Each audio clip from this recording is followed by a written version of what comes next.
मैं विकास दुबे हूँ, कानपुर वाला। आवाज नहीं यार, गाड़ी नहीं।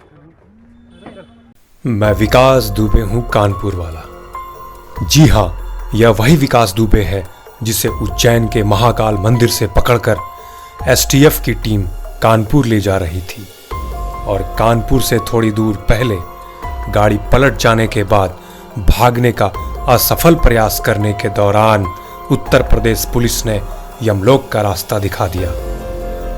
मौत के कुछ दिन पहले कानपुर में इसके घर पर दबिश करने गई पुलिस पर अंधाधुंध गोलियां बरसाकर एक साथ 8 पुलिस के जवानों को शहीद करने वाला हिस्ट्री सीटर। बेशुमार दौलत, लग्जरी लाइफस्टाइल, महंगे सॉन्ग और फॉरेन में बच्चों की पढ़ाई, हर साल 10 करोड़ की कमाई, करोड़ों की बेनामी संपत्ति, दुबई, बैंकॉक और सऊदी अरब में घर।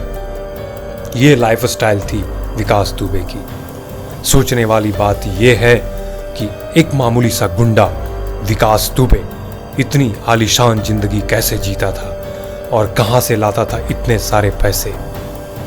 कुछ लोग इसे भारत का दूसरा दाऊद इब्राहिम भी कहते थे, जिसने डर, दहशत, गुंडागर्दी, राजनीति और पावर के जरिए अंडरवर्ल्ड का साम्राज्य कायम किया।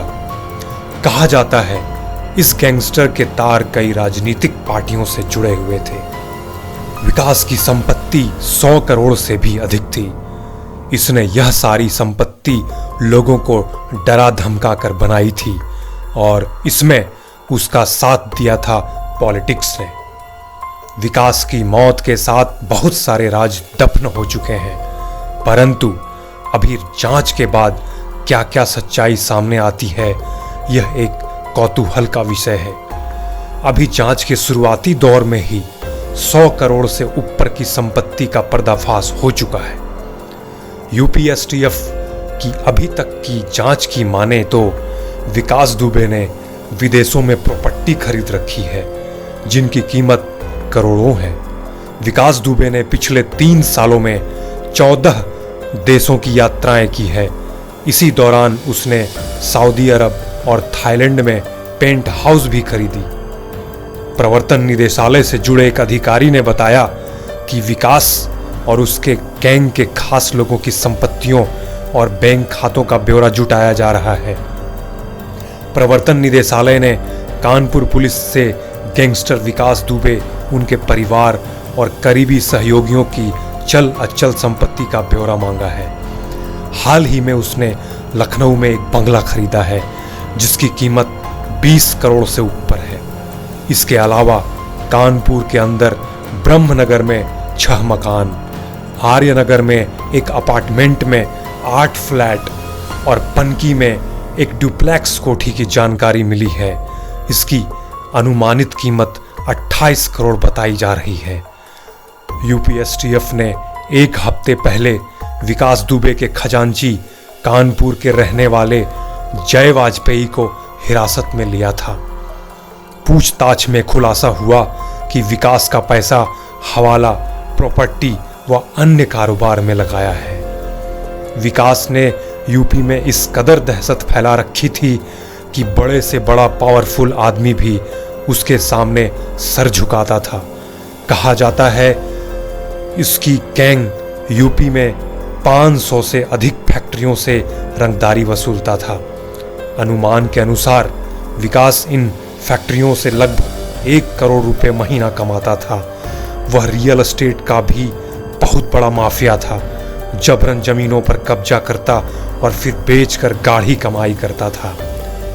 हिस्ट्री सीटर विकास दुबे का 25 से 30 साल का जघन्य आपराधिक इतिहास रहा है। बचपन से ही वह अपराध की दुनिया में अपना नाम बनाना चाहता था।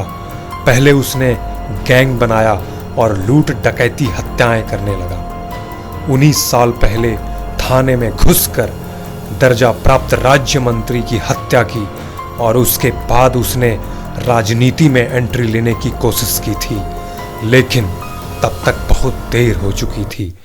विकास कई बार गिरफ्तार हुआ और एक बार तो लखनऊ में एसटीएफ ने उसे धर दबोचा था, लेकिन वह बच निकला था।